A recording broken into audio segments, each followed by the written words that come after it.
This is the BBC. This podcast is supported by advertising outside the UK. BBC Sounds. Music, radio, podcasts. Quick warning before we begin. This episode contains strong language. When Dr. Ruja disappeared in October 2017, her younger brother Konstantin, a tattooed bodybuilder who was her personal assistant, took over OneCoin and carried on where his big sister had left off. On March the 6th, 2019, Konstantin was at Los Angeles International Airport waiting to fly back to Bulgaria after having attended some OneCoin meetings in the United States. Just as he was boarding his Turkish Airlines flight to Istanbul, Konstantin was pounced on by FBI agents, arrested and charged with money laundering and fraud in connection with OneCoin. As this programme airs, Konstantin is in prison in New York awaiting a pre-trial hearing. On the same day, the US authorities charged Dr. Ruja in absentia and declared OneCoin a fraud. Could this be the end of OneCoin? Spoiler alert, no. This is just the beginning. Episode 3. More than just a coin. One family! You're amazing, guys. In 2014, a 34-year-old business genius called Dr. Ruja Ignatova launched an ambitious new cryptocurrency called OneCoin. In 2 years, nobody will speak about Bitcoin anymore. Thank you. How did you feel when you'd watch her videos? Oh, my friend. The number one thing to come, where can I get money to make sure I can also be among this revolution? And the money started pouring in. This song, Join the Financial Revolution, was all about the promise of OneCoin. One life, one family, one coin. OneCoin is not a cryptocurrency. There is no blockchain, and I can prove it. Well, then prove it to me. I'll fucking prove it. The way that you're speaking, it's disgusting. I don't give a shit. It's a fucking scam. It's a fucking scam. People believed they were getting in on the next Bitcoin. Johnny Ruja's revolution. But it was all a lie. I got that money and I gave it to OneCoin. The woman behind it all, Dr. Ruja Ignatova, has disappeared. And it's starting to look like there's a lot more to OneCoin than we first thought. What sort of thing were you worried might happen? Getting shot?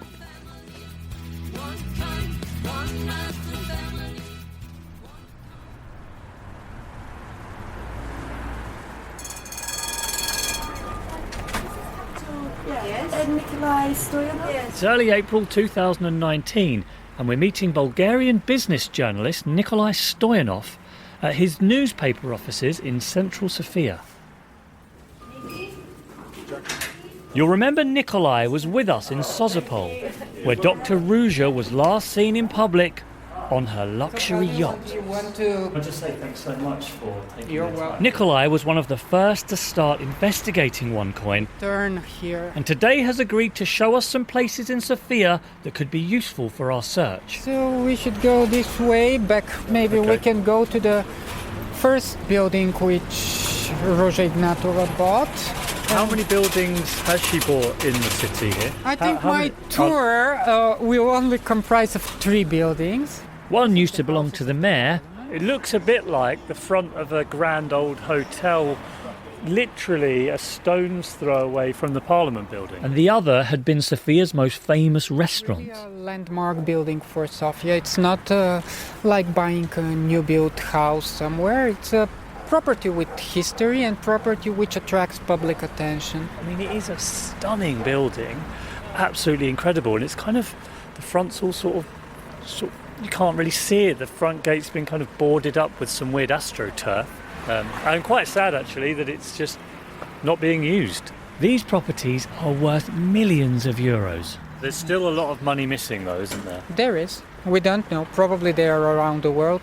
I, being a Bulgarian journalist, easily track the property deals in Bulgaria, but we don't know. Probably property was bought also in various places around the world, and we cannot possibly track down that.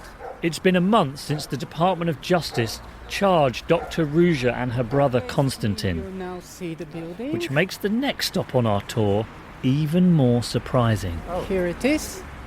OneCoin headquarters. You have the OneCoin logos around in the bottom of it. Yeah, the whole building. Yes, it's 6 stories.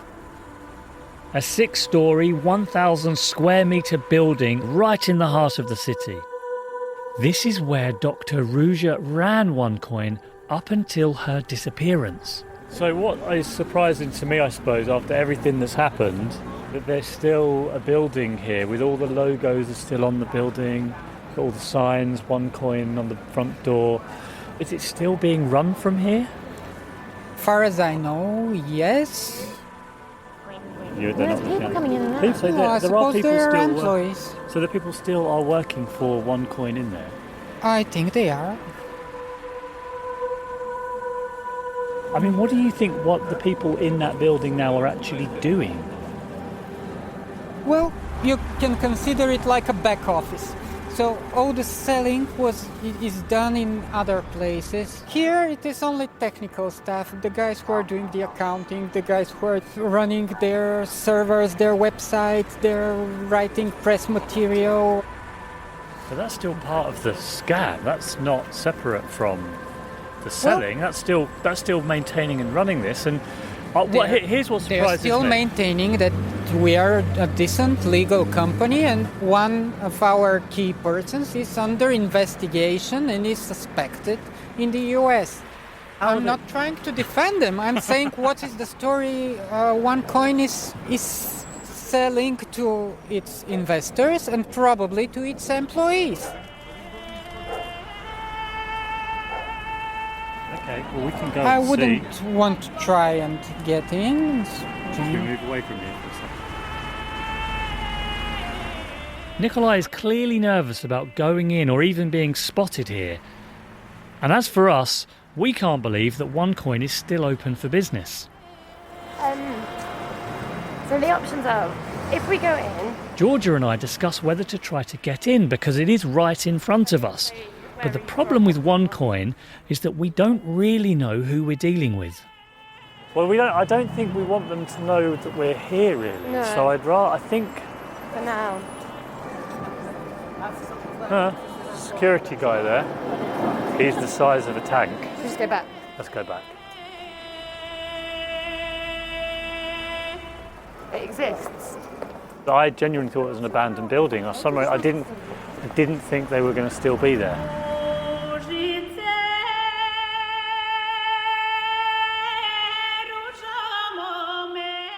We decide we don't want to blow our cover yet, and that it would be better to return here when we know more. But the office is still open because people are obviously still buying and selling OneCoin. And when we look later that evening on the OneCoin Facebook pages, we're in for another surprise. So this is on Facebook. This is the OneCoin One Life Facebook page. 15,000 members. Someone's put a poll on there. When will OneCoin exchange go live? This is one of the great mysteries. The whole thing about OneCoin was that you can buy these coins and then at some point there would be a public exchange where you could trade your OneCoins for real world money, for dollars or pounds. And the idea was that if you buy loads of OneCoins early, when this exchange goes live, you'll be able to sell them at an enormous profit, like Bitcoin. So people poured all this money in, and for the last 2.5 years, the OneCoin bosses have been saying, the exchange is going to open any minute now, next week, next month, it's just coming, it's next year, hold on, we've had a little problem, but it's definitely coming. So they've got a poll, they've put a poll, when will the OneCoin exchange go live? This is only yesterday as well. Yesterday. The most popular answer is April 2019. That's now. In spite of the fact that the two people that run OneCoin are wanted by the FBI and one of them's been arrested. And they're wanted for fraud. I think when Konstantin was arrested and Dr. Ruja was named as being wanted by the FBI, no one was going to put any more money into it. Everyone was going to kind of shake their heads and realise that the whole thing was a scam. However, they're going on as if nothing's ever happened. This is ridiculous. The question on my mind is how people can believe unreservedly in something when there are so many unanswered questions. And how can they continue to believe even when the founder has disappeared and the new boss has been arrested? Part of the answer is inside that OneCoin office in central Sofia. We didn't get in, but we later spoke to someone who spent a lot of time there. OneCoin called itself the greatest company ever. People still describe it like that. His words are voiced by an actor because he's worried for his safety. At its peak, it was about 50 people working in the Sofia office. Ruja's office is on the 4th floor. You never saw her without the gypsy earrings, the gowns, the jewellery, everything. Even when she's just working in the office. Inside the Sofia office, the Crypto Centre is where members of the One Life network are allowed to meet members of the Sofia staff who are important. If you're out of favour, they won't let you in, or they'll keep you sitting there the whole day waiting. It's set up almost like a cathedral. You don't speak out loud, you whisper to each other. It's all said in dark tones, everything is gilded. There was a big cardboard cutout of Ruja. You see people touching it and doing that stupid OneCoin sign like it's an icon. It's gone now because it eventually fell apart because too many people were touching it. Dr. Ruja, Dr. Ruja. The biggest insult that you can give One Life is to say that's not Dr. Ruja's vision. I believe what makes us different is our vision. We are more than just one coin. We create the world around this coin. OneCoin is more than just a coin. It's a family, a revolution, and a brighter future all rolled into one. I had a paradigm shift when I began studying Bitcoin and cryptocurrency. That opened my mind to, wow, this can really help a lot of people. OneCoin were smart enough to take those elements and incorporate them into the scam. Timothy Curry, a Bitcoin enthusiast and OneCoin critic, understands how difficult it is to argue with the faithful, because every day he spends time online trying to warn people about OneCoin, and usually without success. I made a decision. This is a scam. Do you understand what I'm saying? One person he tried to warn was Jen McAdam. You've already heard in episodes 1 and 2 that she'd invested 10,000 euros of her own money and persuaded friends and family to invest 250,000 of theirs. She sent us the video of the two of them arguing in 2016. I do not believe it is 100% in my heart. I do not believe it is a scam.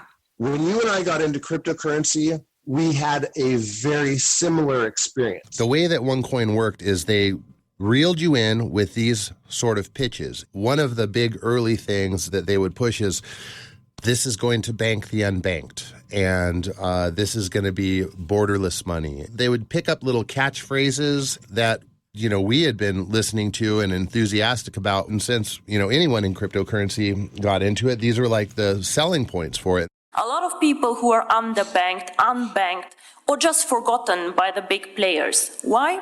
Because they're poor, because they have needs that are not that interesting in the transactions, or simply because some of these people do not have proper documents. And then they began building this igloo around you. Ruja is a doctor, double PhD. And they start building this pyramid around, or this igloo rather, around you until it gets up and it's head high, and all of a sudden it's just an echo chamber and nothing else can get in. There were many cultish things that the company did. The repetitive indoctrination, if you look at the top leaders, the way they dressed, the way that they showed things off, ceremonial things almost, like especially on stage. Ladies and gentlemen!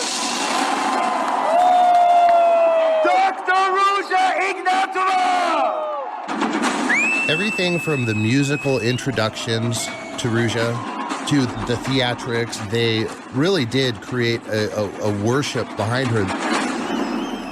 People would be like, bless you, Ruja. God bless you. It became worship. As soon as you buy your first package, you're entered into a OneCoin WhatsApp group.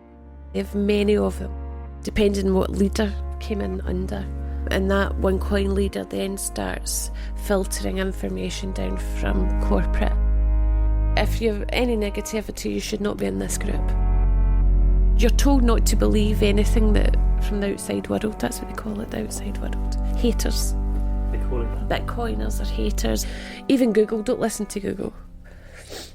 I find it very interesting the way that groups like this deal with outsiders. They're evil, they're bad, they're hate. The words that they used is haters. You are brainwashed. It's so cult-like. Prove anything I've said, ever, anything. Prove any of it wrong, and I give you $100. I swear to God. Stop Set harassing up a people. Bitcoin wallet, prove it wrong, Stop I'll harassing save you people. $100. You need to stop harassing people, and you need to stop upsetting people.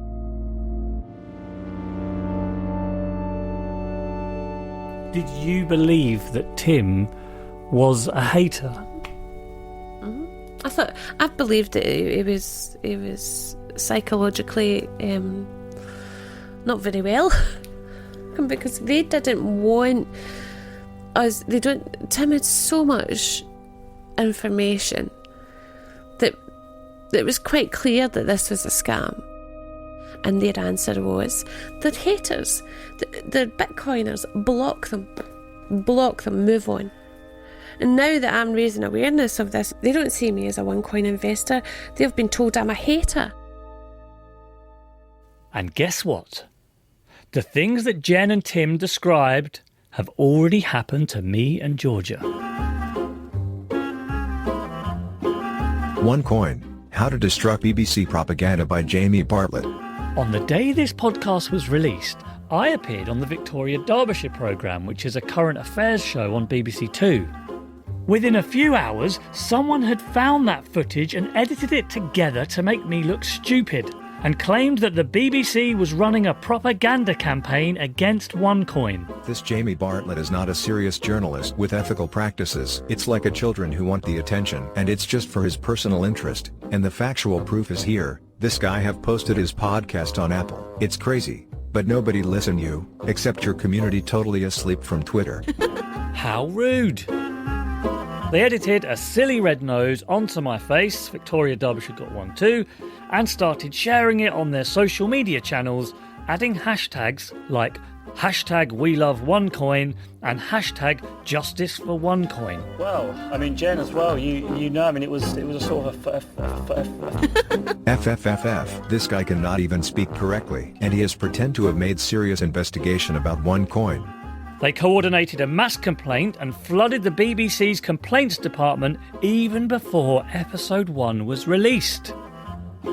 Anything to undermine us and throw doubt on our integrity.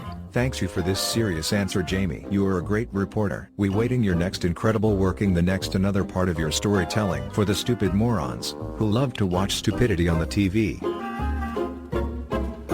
It seems silly, but at a time when lots of people don't trust mainstream media and have been told for years that Dr. Ruja is a genius leading an anti-establishment revolution, this sort of thing can actually work.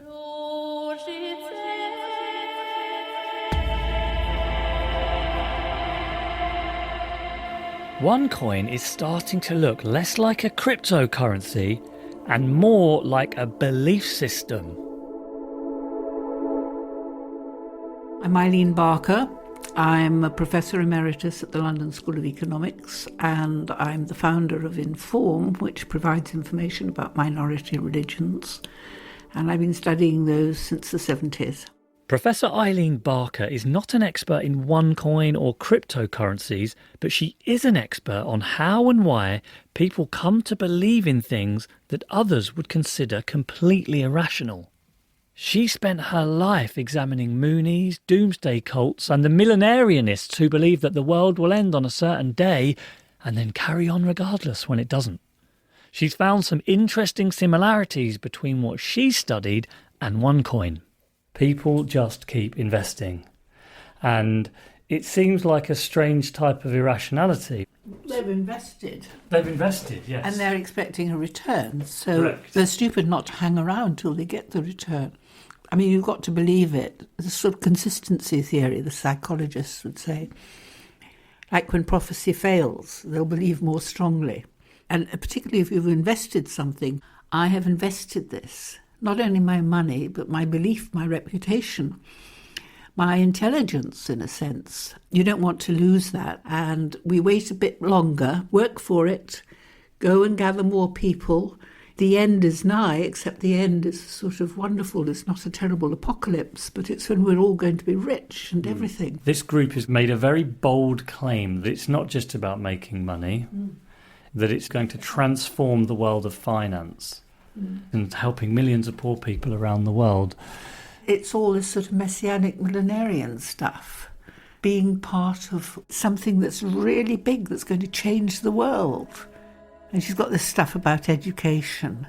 Now, it turns out, as far as I can see, that education means educating you to spend more money on me.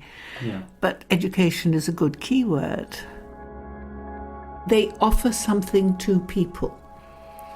They are getting something out of it. Now, they may not be getting money out of it, but they're getting a sense of belonging. They're getting a sense of achieving, of doing something. It's not just the money. I'm sure of that. I mean, the money plays a big bit in it, and that may bring them in the first place. But why they stay, I'm sure, is because they're getting these other benefits as they see it. And in that sense, it's cultic. And the little bit I've seen of this movement, or whatever we like to call it, they're sort of saying we're part of a family. We belong if we all act together. We've just got to stick together. And we are the big family. Not all so-called cults are like that. I really want to stress, you can't generalise, but there are patterns of behaviour, bundles of characteristics that you can see, and this certainly fits into that. So I can understand why people think it's cultic. The leader, let's talk a little about the leader, Dr. Ruja Ignatova. She kind of came out of nowhere, and yet within the space of a year she is positioned as this incredible visionary. She suddenly goes missing in October 2017, and I would have thought that was the moment at which everyone said, well, it's obvious, isn't it? And all those other things that I'd been worried about, that had been on the back of my mind, it's clear now that the game is up. But no, it just carried on growing, which is astonishes me. But you're not a believer. She has discovered this. She is a very special person, and the world's trying to take it away from her. She's got to protect us as well. She's protecting me because she has got control over my money and my future. She's looking after our interests. One woman we've spent a lot of time with. It's a very remarkable transformation, I suppose. She buys this stuff, she puts her money into it, she starts recruiting other people, and several outsiders try to talk her out of it. And she says to us, it's like I didn't even hear them. Well, that's them and us. I mean, we know the truth. They don't understand. You get this with conspiracy theories as well that are built up. You know, people won't understand because it's the truth. They're jealous. And you're just jealous, you're ignorant, you're trying to get me away, and I'm not going to listen to you. This woman feels so guilty for having recruited her friends and family. She eats her up. That's very common. She's going to have to take a lot of forgiving of herself.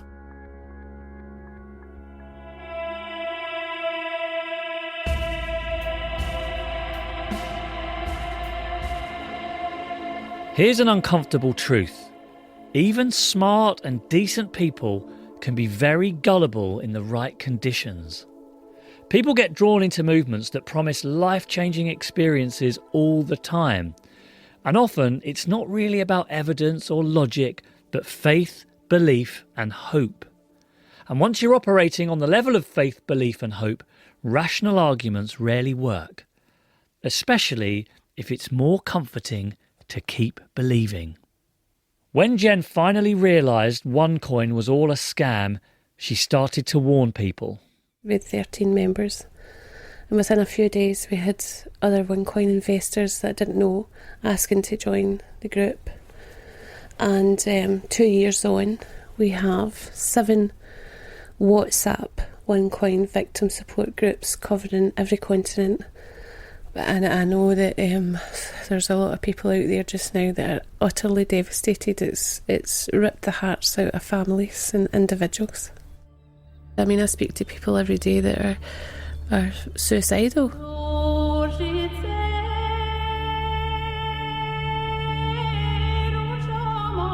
And this is only the beginning. Most of them are still not aware of the reality. They want to keep their head in the sand. They don't want to hear this because they've gave everything they've got. They've sold their houses, lands, remortgaged. Their lifetime, a savings gone.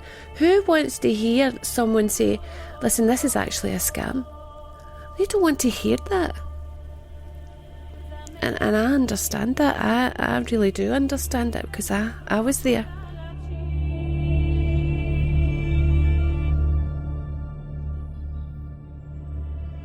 When we approached OneCoin and said that we intend to call them a scam, they responded, The BBC podcast series is based on testimonials of haters, former employees, who they say were either fired or disgracefully dismissed for internal company violations, intellectual property theft and other violations.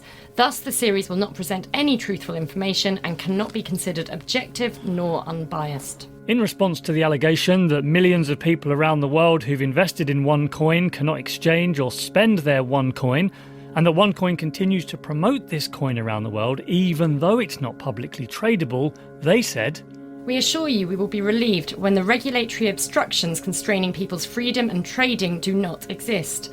These restrictions are not up to us. We successfully and tenaciously use all legal means to a great extent and utilise them fully to facilitate the enforcement of the greatest possible freedom of trading and exchangeability.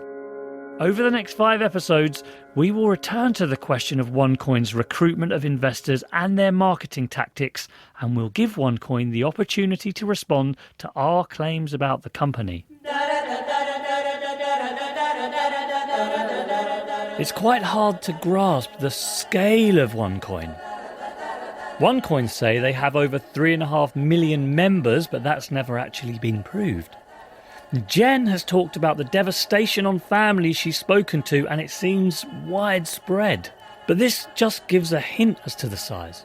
I got a text from him on Thursday morning. Out of nowhere, Georgia received a text message from a source, an insider that we'd been speaking to off the record.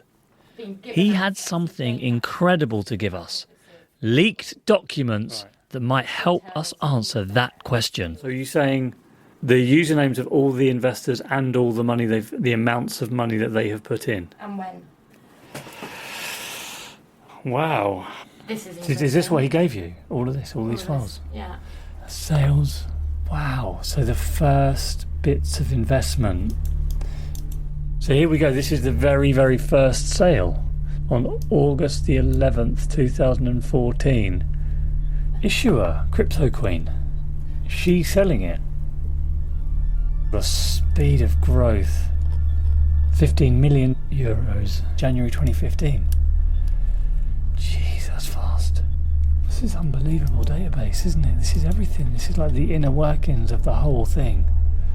This 1 week, 30th of May to the 5th of June, 56 million euros in 1 week put into this. That's unbelievable. And look at the scale of the countries. Virgin Islands, India, Switzerland, Malaysia, Brazil, Finland, Kazakhstan, Kuwait, Ukraine, Russia, Norway, Hong Kong, Pakistan, Canada. It's crossing every continent, isn't it? Ivory Coast, Yemen, Uganda, Palestine. So that's 1 week and they've made 60 million euros in 1 week. Jesus, 2 million euros in invested from the UK in 1 week. I've added these up, so from the 1st of Jan to the 5th of June, minus So 2 weeks. So that's just 6 months. It's coming out as 29 million. Jeez. 29 million. The big OneCoin event, which Jen's talked about out Wembley Arena, That was happened after this. And so if the last record we've got for the UK is coming in just shy of 2 million for a week, and then they start doing their big push. Bloody hell. This thing is bigger than we thought. I think so. This is the first time any journalists have been able to look under the bonnet of OneCoin and see how big it really is. Between August 2014, when the scam started, and March 2017, over €4 billion was invested from all over the world. And we know it's much bigger than that because the money kept coming in long after this period. Dr. Ruja didn't disappear until October that year. It could be that well over €100 million has been invested in OneCoin from the UK alone.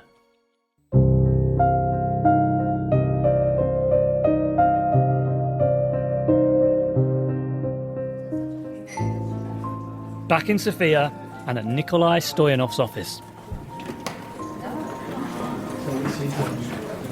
These are all the journalists. We've learned something very interesting. In 3 days' time, OneCoin Romania are organising a strange event. It's the world's first cryptocurrency beauty pageant. Nikolai has been digging around for us and he's got hold of a couple of phone numbers for us to try. A colleague from Romania sent me 2 phone numbers with 2 organisers. Cristi Kalina, or whatever was his name. What, he's running it? It's like a local OneCoin, what they call IMA, independent affiliate. OneCoin is actually 2 connected organisations. There is OneCoin, which is the office we saw earlier, that creates and still maintains the OneCoins that are in people's accounts, runs the website, sets the price. Then there are independent marketing associates, the IMAs. They aren't directly employed by the OneCoin office in Sofia, they are part of something called the One Life Network. The IMAs, like Cristi Kalina, promote OneCoin and make commissions selling packages to investors around the world. Do you think the event's actually going to take place? No, it seems highly suspicious. I spoke to a colleague in Romania and he called the venue and they said they don't know anything about such event and it's coming in 3 days. So basically you should consider yourself whether it's worth the time, because there's a high probability there will be nothing there. I know, but I love beauty pageants. You do? For me, it's highly suspicious that you will just waste your time.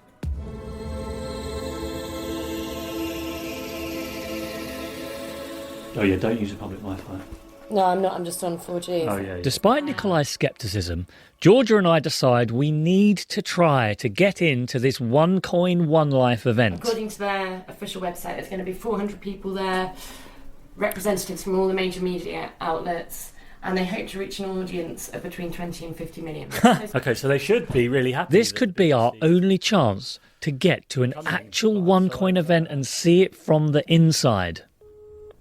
User busy. Okay. So we try to contact the organiser in Romania, Cristi Kalina. I'm trying again straight away. I've got no patience. Wow, here we go. Come on.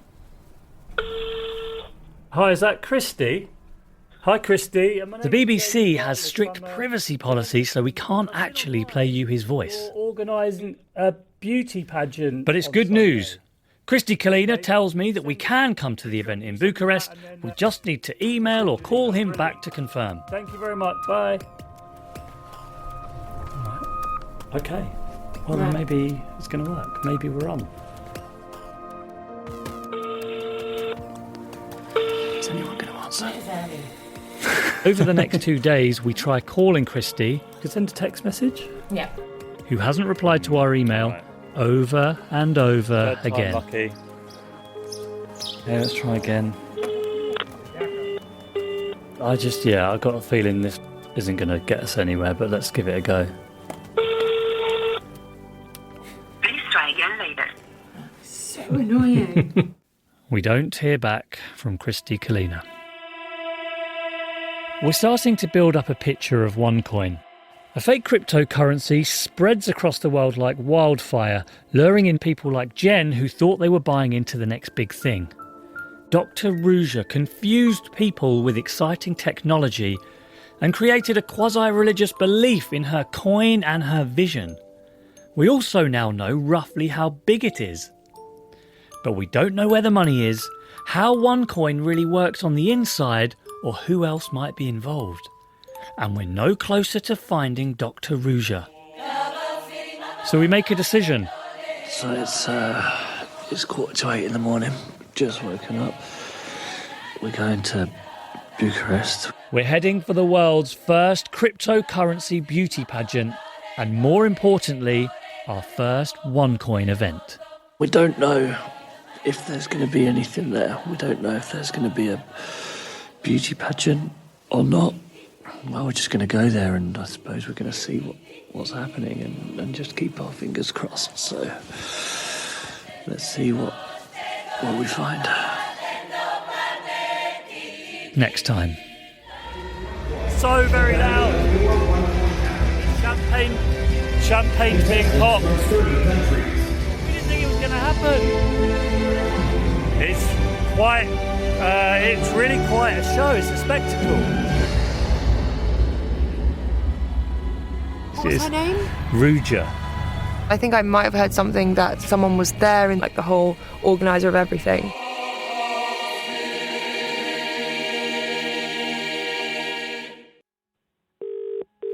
Over the next 5 episodes, we're inviting you to contact us with any information that might be valuable. Cryptoqueen@bbc.co.uk. I'm Luke and I live in Australia. We're already getting emails and calls from all over the world, from people whose family and friends have invested. They've got their heart and soul invested in this, the point that they've registered OneCoin number plate on their car. I think they've bought into a vision, a dream, and they feel like it's part of something bigger. That's why they defend it with even sort of cult-like passion. They convince themselves it's real without any reputable proof and write off my concerns on the basis that there's a conspiracy by governments to shut it down. The FBI was set up to defend the US dollar. They have this concern that it's spreading.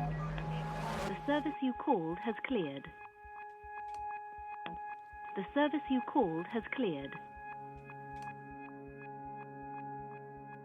To the allegation that OneCoin is not a cryptocurrency, OneCoin replied, "OneCoin verifiably fulfills all criteria of the definition of a cryptocurrency. Its value is confirmed and reflects the constant worldwide trading activities such as the Deal Shaker platform, one of the major global trading platforms, and elsewhere. Trading, OneCoin says, is slowed down by authorities, regulators and haters. We have asked OneCoin for further proof or evidence against any of our claims, and if we get any proof, we'll include it later in the series."